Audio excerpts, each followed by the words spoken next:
嗨，大家好，我是坦平叔。今天是2025年8月18号。这一期我们继续胡聊胡适、胡指、胡 A 还有胡一进老师818呀。今天对金融消费者来说是个好日子今天是个好日子这个沪指创10年新高。8月18日，市场早盘高开高走，沪指创近10年新高，北证50指数创历史新高，沪深两市半日成交额1.72万亿元，深成指、创业板指数均突破去年10月8日的高点，沪深两市全天成交额2.76万亿，较上个交易日放量5000亿，成交额也创年内新高这个截至收盘，沪指涨0.85%，深成指涨1.73%，创业板指数涨2.84%。A 股市值突破100万亿元大关，这个大金融板块就是大金融股持续爆发。这个上证指数突破3700点 ，A 股市场单日成交额连续3个交易日已经是2万亿这个成交量。咱们以前节目说了指数只要超过去年10月8号那个高点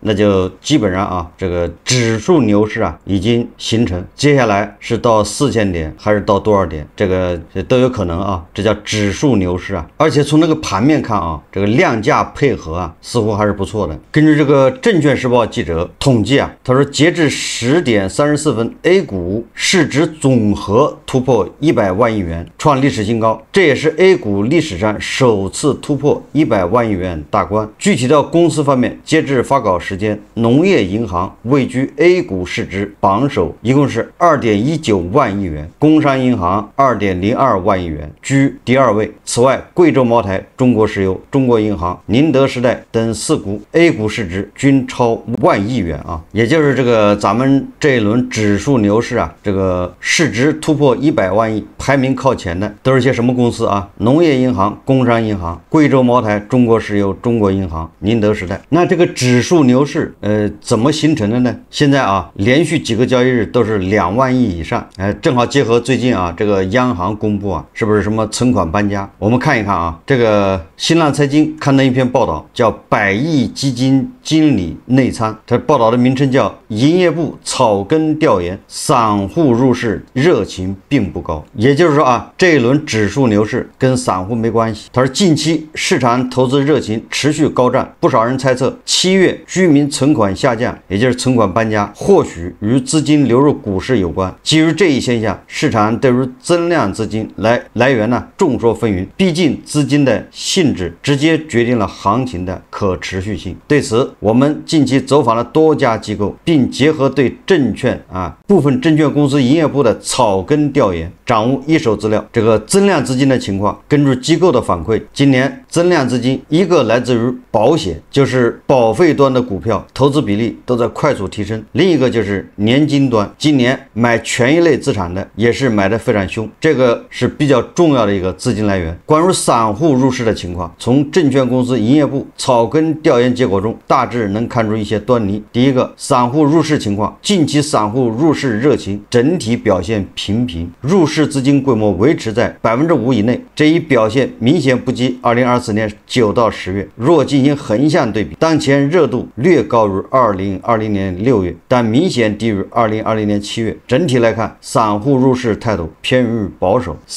就是这一轮这个资金推动跟散户关系不大。那这个是好事还是坏事呢？大家自己想去吧。第二个两融与杠杆情况，8月以来两融规模增量约为5%，场外杠杆几乎处于停滞状态。值得注意的是，去年有部分客户通过港股市场场外个股期权渠道北上入市，但受去年该模式出现兑付问题的影响，今年采用这种方式的北上客户数量明显减少。散户配置偏好，散户在资产配置上仍以中小盘为主，对估值因素关注度较低，银行等板块的配置热情有所降温，而 AI 产业链相关资产配置比例有所上升，中盘资产市场热度处于第一位。交易行为特征，从交易习惯来看，散户在浮盈达到10%以上时，往往会产生出售意愿。不过就目前情况来看，浮盈幅度较大的客户占比并不高。第五个，理财产品销售情况，权益类私募基金近期销售表现较好，量化类产品过往销量可观，后续将重点推广主观权益类产品，公募产品销售情况一般。这个根据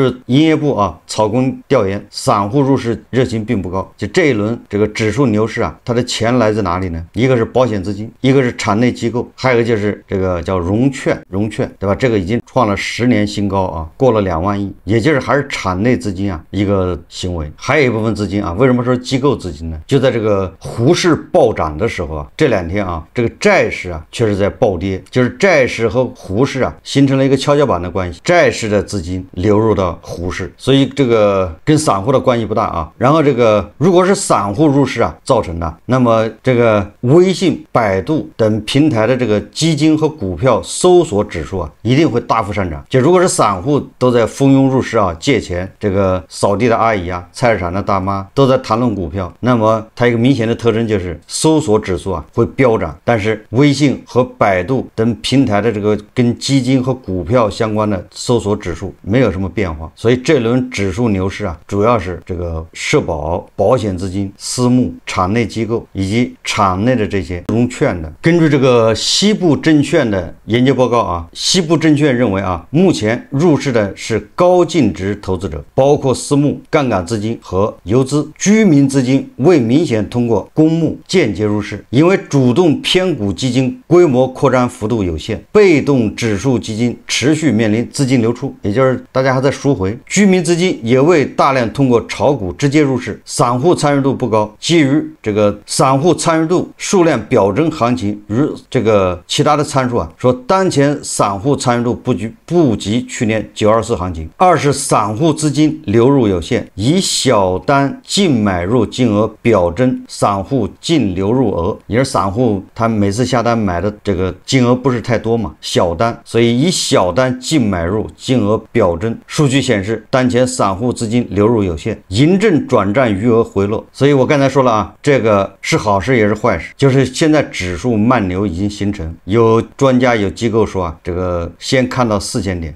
有机构说4000点是底不是顶，对吧？市场现在这个看多热情已经被点燃，现在市场在表演老乡快来，因为老乡还没有入场，因为现在这个指数牛市跟散户没关系，所以需要散户进场，等到散户进场这个就结束了。只要散户不进场，这个指数还有可能继续往上拉到哪儿谁也不知道，就像那个银行股一样，你散户不去接它就永远涨，涨到你去接为止。现在这个指数慢牛就是这个特征，接下来恐怕就一直涨跌涨，就是指数慢牛，一直要到散户七大姑八大姨的借钱去炒，真正的这个银行的存款搬家，这个扫地的菜市场的这些大妈都冲进股市，那个时候才会宣告结束。我还是那个观点这个基本面没有任何变化，这是一个操纵的指数牛市不值得参与。这个击鼓传花的游戏你不知道鼓声什么时候突然就终止了。熟悉的味道，熟悉的配方这个现在就是要老乡快进场，全民砸锅卖铁去炒股。媒体报道年内险资举牌银行股达14次，未来银行股的资金吸引力依然较强。什么意思就是保险资金入市太多了，这个保险资金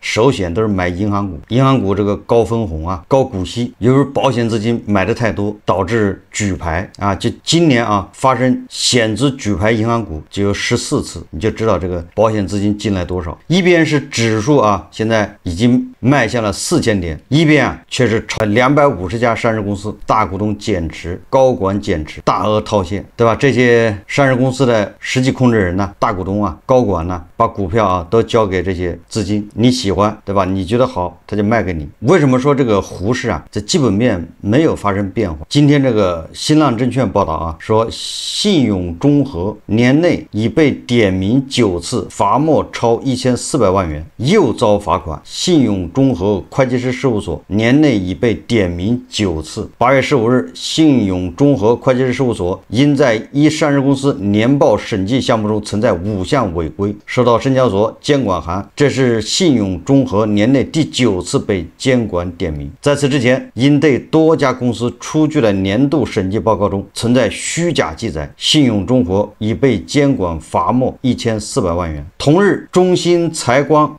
简称叫中兴财所也是会计师事务所因一年报审计项目存在违规，被厦门证监局警示。根据券商中国记者统计，2025年以来来，已有38家会计师事务所受到监管行或行政处罚，其中有40%被罚没，金额多在200万元至5000万元之间。就是今年啊，这前7个月，居然有38家会计师事务所受到监管和行政处罚，都是审计啊出问题，都是涉及到这个上市公司财务造假。审计机构啊，人家你是这个监管的这个那看门人啊，这是大面积造假。对同一家这个会计师事务所来说啊，叫信用中和，居然1年点名就是9次，对多家公司出具的年度审计报告存在虚假记载，也就是多家上市公司的年报造假，都跟这个信用中和有关系。问题是，就这么屡次被点名、被批评、被罚款的会计师事务所，他居然在胡适活得好好的，这个才叫细思极恐啊，这叫乱象。我在以前节目一直说，对吧？越是被批评，越是被点名的，越是被罚的会计师事务所，越有上市公司找他做审计，因为他胆大，他敢为客户负责，他敢配合上市公司做假账，越罚越光荣，这就是胡适。你要反过来理解，也就是胡适有多少上市公司需要做假账？橘生淮南则为橘，深入淮北则为枳，对吧？这个普华永道，这是4大之一啊，在全球什么地方审计都没问题，你到了大国这儿，你就得配合。那这就是胡适的底色啊，对吧？这短短的7个月里面，居然38家会计师事务所被行政处罚，这不就是在沙滩上盖高楼吗？啊，这个和赌博没有区别啊。这个大象新闻今天报道啊，说4款诈骗 APP 中保险担保是骗子伪造。中国平安保险公司回复说，暴雷 APP 中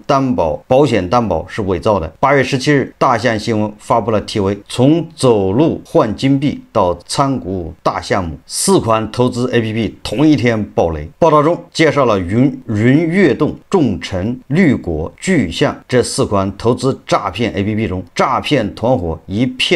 为骗取投资者信任，展示了中国平安保险为投资项目提供担保的信息。 APP 中展现的所谓保险证明书让不少受害者信以为真。大家看视频啊，投资500块钱，这是28天的，每天他都为利息。再就是有1000块钱的、1500的，多少钱都有。因为刚开始本金啊、利息啊也都出来了，就是一点的就开始越投越多，越投越多，最高一笔就是19万了。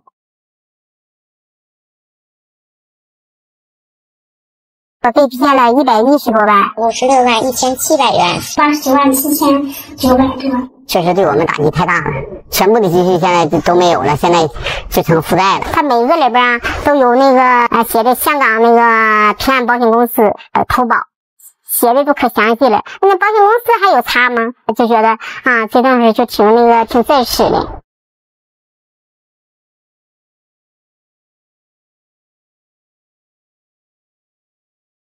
这骗子为了诈骗，那是无所不用其极啊！说来说去还是利用你的，对吧？这个受害者的贪婪。最后我们再看看这个胡锡进老师显然是没少挣呐站面浮盈恐怕不少。这个最近他对这个俄乌的评论还比较多。昨天围绕乌克兰问题的谈判紧锣密鼓，某国的身影在哪里？阿拉斯加刚上演了美俄峰会，周一泽伦斯基去白宫说，欧洲国家在俄美峰会前后密集磋商。英法德意等国领导人周日主动表示要跟泽连斯基一起去美国见特朗普，似乎只有某国在沉默。然而某国是乌克兰和平进程隐形而强大的存在。某国是否支持美国调解俄乌冲突，是否支持配合和平进程，结果将截然不同。这胡锡进老师这个此刻这个由于站面浮盈比较多已经有点飘飘然了。胡锡进老师化身为银学家，又是银麻了这个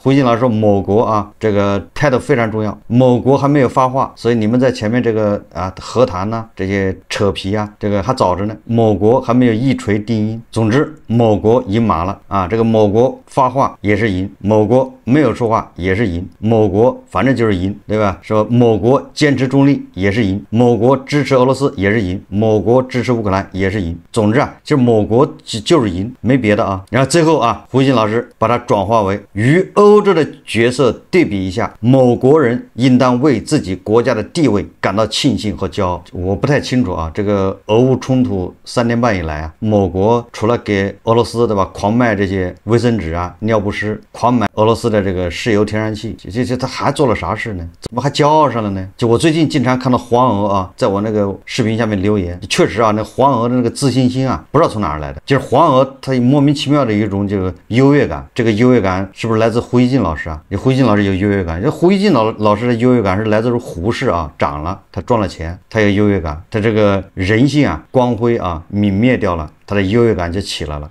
这也是成反比啊，就是胡锡进老师的优越感和他人性的光辉成反比，也许是被俄爹管出来的吧，对吧？俄爹打出来的，叫什么棍棒底下出孝子，被俄爹折磨的这个叫斯德哥尔摩综合症，或者是俄爹高标准严要求这个培养出来的。总之啊，那一张口就是各种优越感。随后啊，在另外一个评论里面，胡锡进老师啊，他开始预测泽连斯基啊，今天在白宫跟特朗普会晤，他认为泽连斯基很可能要签卖国协议，当然他说的不是卖国协议啊，说通过阿拉斯加俄美峰会后的各种信息释放，俄美大体希望这样的筹码交换，说特朗普将极力压泽连斯基接受他，即乌军让出整个顿巴斯，就是顿涅茨克和卢甘斯克二州目前乌控领土，换取俄军在赫尔松和扎波罗热停火。说泽连斯基会接受吗？如果特朗普给的压力足够大，那么不排除泽连斯基让步。最后啊，胡锡进说啊，老胡个人分析，泽连斯基最后很可能同意从顿巴斯完全撤军，赫尔松和扎波罗热两州停火并维持现有战线。俄罗斯虽然没有拿下后两州，但是现有占领的土地占这两州的大约70%，实现了连接克里米亚半岛的路桥。如果要求乌军在互换领土方面吃些亏，但是普京同意就其他条件做出让步，泽连斯基有可能把争取的重点放在要普京在战后安排上做最大让步上。这胡锡进老师啊，就是所以说他是站面浮盈啊，导致他这个非常的这个叫浮躁啊。他把泽连斯基想成跟他是一样的人，要割地求和，要无条件投降，对吧？就是胡锡进老师说的这一切啊，就是无条件投降。你从你自己的领土上撤出，完了换别人在别的地方啊，还是你的领土上暂时不再抢了，这叫什么话？既然胡锡进老师啊，这个居然沾沾自喜，还是兴高采烈的在这分析，认为这个必须得接受。不过在这个评论里面啊，胡锡进老师间接的批判了这个质疑了爱国主义，这个确实也更诡异啊。他是这么说的，他说这个俄罗斯离将乌克兰去军事化、推翻泽连斯基政府、强行安排一个亲俄政府的目标太遥远，已经几乎不现实。要实现他们，需要付出更多难以承受的努力和牺牲。乌克兰要恢复领土，在没有美国支持的情况下，同样已不现实。也就是俄罗斯和乌克兰各自达到自己的那个预期啊，都已经不现实了。俄罗斯和乌克兰国内的爱国主义经过3年消磨，已经支持不了那样的长远目标。你说这叫什么话？合着爱国主义只能坚持3年是吗？爱国主义只有3年的保质期是吗？所以说胡锡进老师这个属于高级黑啊，暗戳戳的在批判这种爱国主义没用嘛，就是爱国主义对吧？那就是形式主义啊，就是花架子对吧？